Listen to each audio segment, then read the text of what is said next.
This video is going to be for people that have been shooting either disposable cameras or point and shoots over say 2022, 2023, and you're looking to improve your photography or just level up in your film photography, sort of what you're shooting and building into a system of cameras, or you're looking to get better results. So something where either you have more creative control or you're looking for a more reliable camera, something that you can invest in over time and get more consistent results that you're going to be happier with in the long run.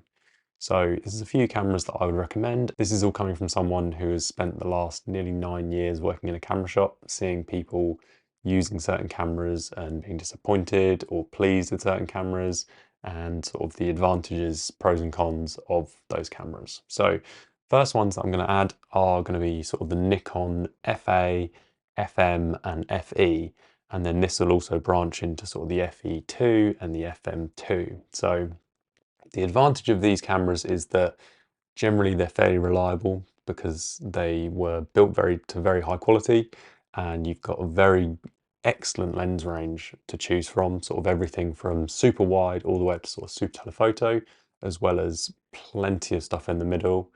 The lenses can be slightly more expensive, but the advantage of that is that you're investing in quality glass, which will ultimately get you sharper results, and you'll be sort of more pleased with your results in the long run. Nikon FA was released in 1983, FE 1978, and FM 1977.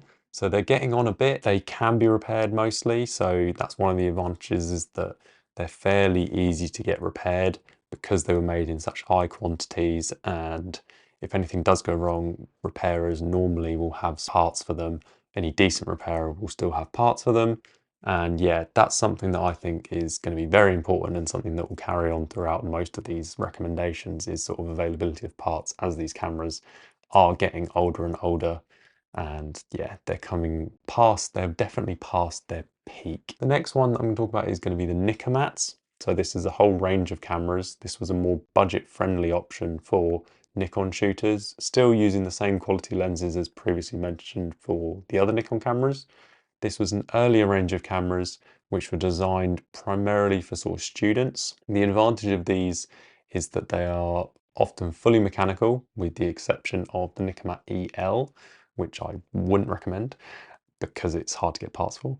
And yeah, the fully mechanical ones, so Nikkormat FT, FTN, FT2, FT3, FT, they're all very, very solid cameras, and they are fairly straightforward with sort of shutter speed, aperture, and just a basic internal light meter. The battery only powers the light meter. Built like tanks, they are solid cameras. As I say, they were designed for students, and for that reason, I think Nikon put a bit more time just making them solid. Yeah, they were the cheaper versions of, say, the Nikon F2 or the original F. They're originally released in 1965, so yeah, they're also getting on, but because of the mechanicalness of them, yeah, they just keep on going. And for anyone that's looking to get into the Nikon system, it's a very affordable way to do so. You can save a bit on the body and then invest in a better lens. Bodies will normally go for, I'd say, 30 to £100, depending on the model and condition, but they're fairly easy to pick up because they were made in such high numbers. So yeah, another one that I'd strongly recommend, and one that I've seen many people get very good results from. The next one, similar vein as the Nikkormats, is going to be the Pentax Spotmatics, designed as an entry-level camera, originally released in 1964. They made a lot of these cameras, so very high numbers, fully mechanical, not really much to go wrong with them. The downside of a few models is that you can no longer get the battery that works in them. So you can get, they originally took mercury batteries, which you can't get anymore. The Vine cell batteries, which you can get as replacements, I wouldn't recommend. So I'd recommend either using an external light meter or using, say, like a light meter app on your phone, something like that, to get correct exposures.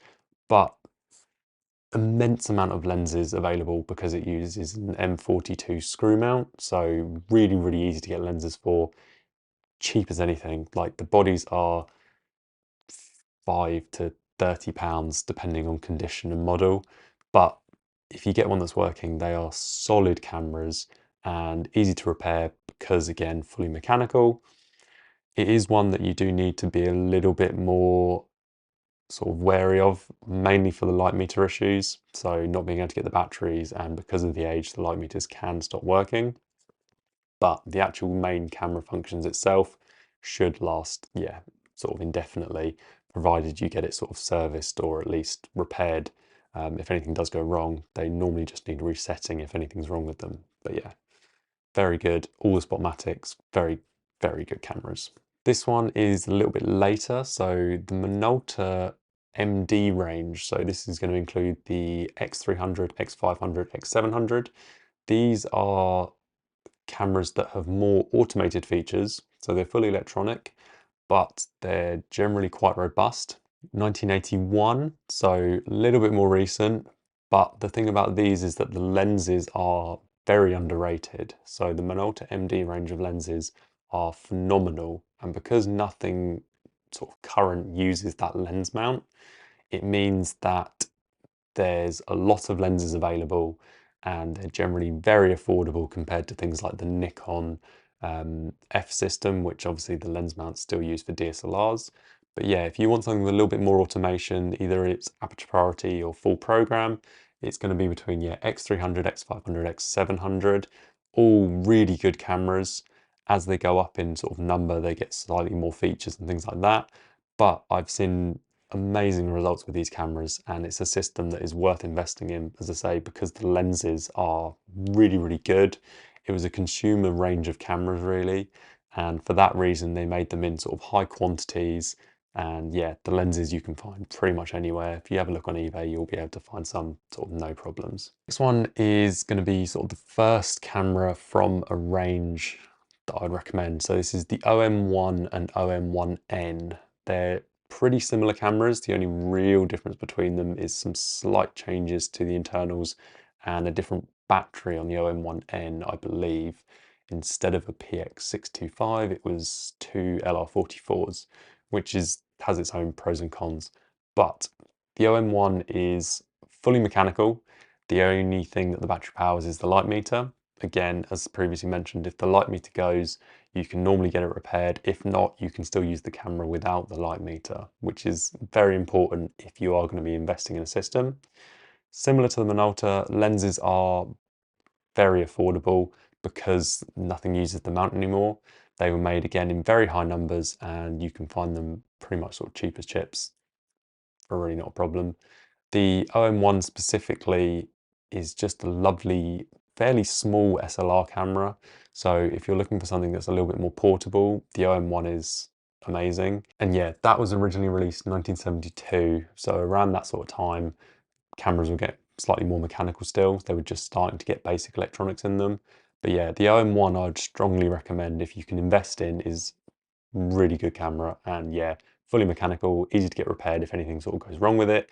Very robust. I've seen students drop them and dent them and yeah, beat them up really bad. So yeah, and they just keep going. So strongly recommend. If you're looking for something that's going to be up from 35mm, if you're looking at sort of medium format cameras. So if you're investing in a camera, this is going to be a nice entry point into medium format for you to potentially sort of invest in a system later down the line. So the Bronica ETRS system, this is a whole range of cameras, but is a 645 system, so it's rectangular. You get 15 shots on a roll of film, on a roll of 120. So it's still medium format, but you're being sort of more economic with your shots. The lenses are really good. I think that they sort of rival the Hasselblad Mamiya systems, specifically sort of the Mamiya 645 and sort of the earlier Hasselblads. I think they're really good lenses and very underrated. They are fully electronic, which does have its downsides with sort of repairability. However, normally there's not that much that can go wrong with them, and they are real workhorse of cameras. They were again designed more as sort of student cameras, so they're designed to be sort of beaten up, thrown around. Yeah, they're just solid cameras and sort of can't recommend them enough. When I have anyone ask what you'd recommend as a medium format starter camera, I generally recommend the Bronica system just because it is, I find, image quality phenomenal, and they're a lot more sort of robust than the Mamiya 645 cameras and less finicky as well. The other one that's worth keeping an eye out for is Rolly 3.5s and also Yashica TLRs. So if you do want to go for a TLR system, the Rolly 3.5s, they made them in massive numbers, so they're generally easier to find at a more affordable price. But if even the price of those is a bit too much for you, then the Yashica TLRs are a great alternative. A little bit more plasticky, not built quite as well, but fully mechanical for the most part.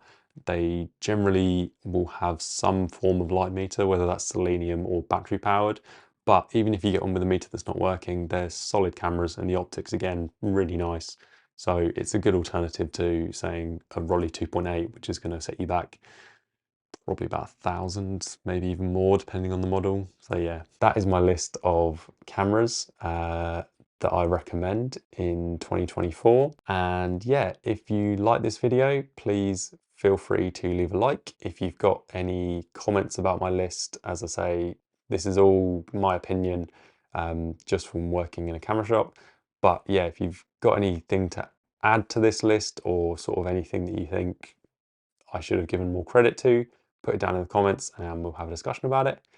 If you like this video, like it. If you really like this video, then you can subscribe. Hopefully I'll see you in the next video, and yeah, that's pretty much it. Thanks for watching.